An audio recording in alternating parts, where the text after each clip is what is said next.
नमस्कार। आज हम बात करते हैं वेंचुरीमीटर। वेंचुरीमीटर क्या है कि हमने जो बर्नौली प्रमेय पढ़ा था उसका एक अनुप्रयोग है। कैसे हम देखेंगे यहाँ पे कि एक तरह से कोई पाइप है, उसका एक बीच में से कुछ सकरा भाग है, तो उसकी वजह से जो वेलोसिटी होगी उस पर क्या प्रभाव पड़ेगा, ये चीज़ हम यहाँ पे देखेंगे। ठीक है, तो हमने क्या है कि एक पाइप लिया और एक पाइप इस तरीके से हमने इसको बनाया है, ये इसका एक सिरा हो गया। ठीक है, फिर यहाँ से थोड़ा सा हमने इसको बेंड कर रखा है, मतलब इस तरीके से क्या है, सकरा कर रखा है बीच में से, तो ये भाग आपका क्या हो गया, इसका सकरा हो गया। और फिर वापस इसको पुरानी स्थिति में चला जाता है ये, यानी जो आपका पहला वाला भाग है। ठीक है, तो अपने दो एंड हो गए एक्स, ये अपना वाई हो जाएगा और इसको अपन ने क्या बोल दिया जेड, और इस सब के अंदर पानी। अब यहाँ पे अपन ने क्या है कि एक ऊर्ध्वाधर नली लगा दी।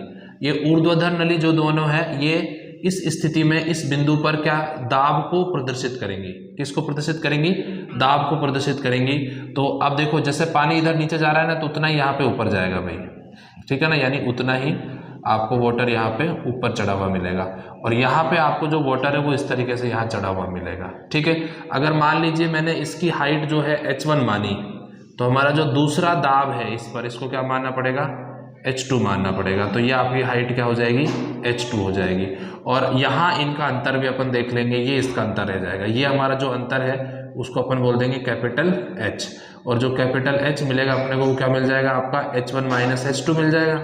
इस तरीके से देख लेंगे भाई।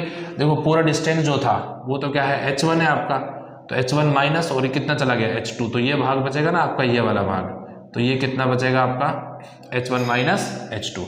और इसके अंदर, सबके अंदर क्या फ्लो हो रहा है? वाटर फ्लो हो रहा है, पानी फ्लो हो रहा है। ठीक है ना, इसमें पानी इस तरीके से हमने यहाँ पे, पानी की जगह दूसरा सब्सटेंस भी हो सकता है। हमने इसको जो बस तरल होना चाहिए, वो जो फ्लो हो सके, गैस छोड़ के, द्रव की बात करते हैं ज़्यादातर इसमें।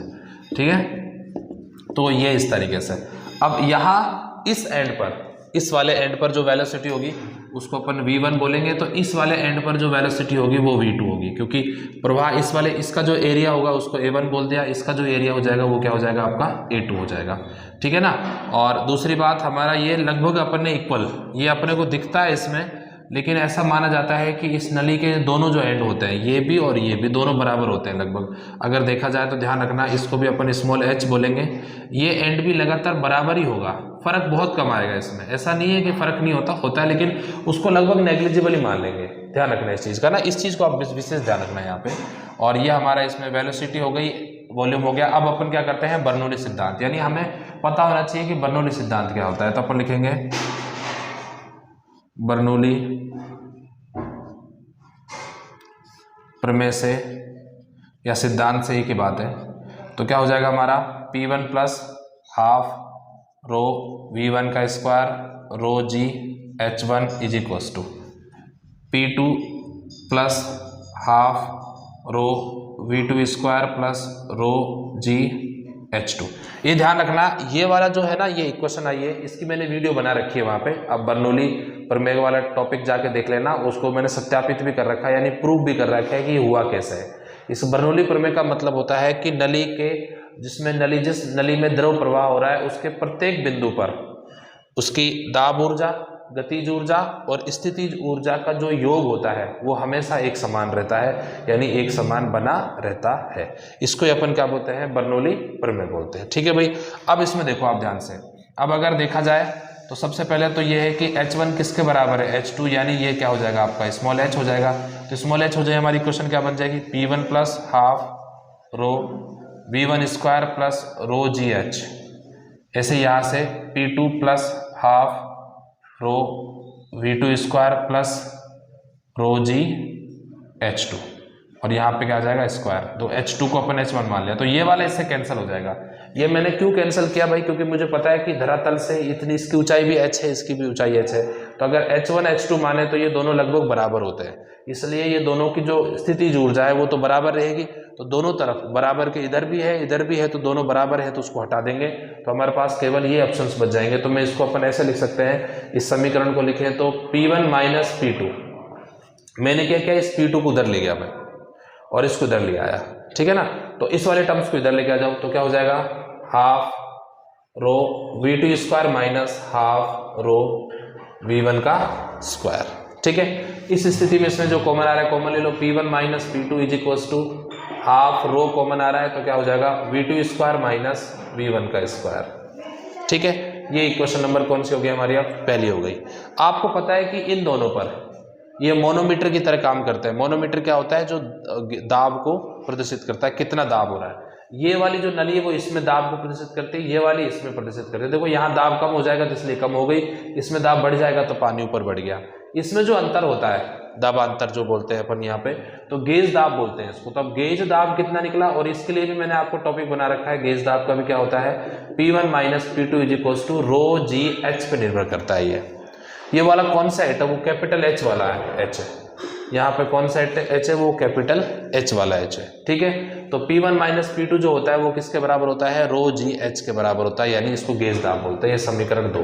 तो अपन बोल सकते हैं समीकरण 1 व 2 से, तो क्या हो जाएगा, rho G capital H is equals to half rho V2 square minus V1 का स्क्वायर। अब देखो बेटा, रो से रो भी कैंसिल हो गया, यानी यहाँ पे जी एच ही बचा। G h is equals to half V2 square minus V1 का स्क्वायर। देखो मैंने कुछ नहीं किया, बर्नौली प्रमेय पढ़ा है, पता है आपको, बराबर हाइट है तो इसका अपन ये मतलब ये दोनों हट गए, इसको अपन यहाँ ले गए, इसको यहाँ लिख दिया। अब गेज दाब का सूत्र होता है भाई ये P1 minus P2 equals to rho ji h. नहीं पढ़ा तो आप प्रीवियस वीडियो देख लेना, वहाँ मिल जाएगा आपको, ठीक है ना। और ये P1 minus P2 equals to क्या होता है, रो जी एच होता है। इसकी वैल्यू हमने यहाँ रख दी तो हमारे पास ये समीकरण बन गया। अभी कोई मुश्किल काम नहीं किया हमने, बस एक चीज और है, एक सांतत्य समीकरण होती है, लिख देना। हम जानते हैं कि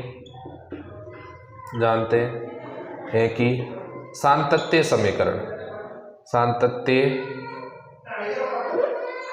एक सांतत्य समीकरण, एक सांतत्य समीकरण यानी कंटिन्यूअस इक्वेशन होती है। वो क्या होती है, A1 V1 is equals to A2 V2, यानी प्रत्येक बिंदु पर क्षेत्रफल और उसका वेग का जो गुणनफल होता है वो समान होता है। तो इससे देखो अपन V2 की वैल्यू यहाँ से रखें तो अपने पास V1 की वैल्यू हो जाएगी, और चाहे V2 की वैल्यू V1 की वैल्यू रख दो, यहाँ से किसी के रख दो।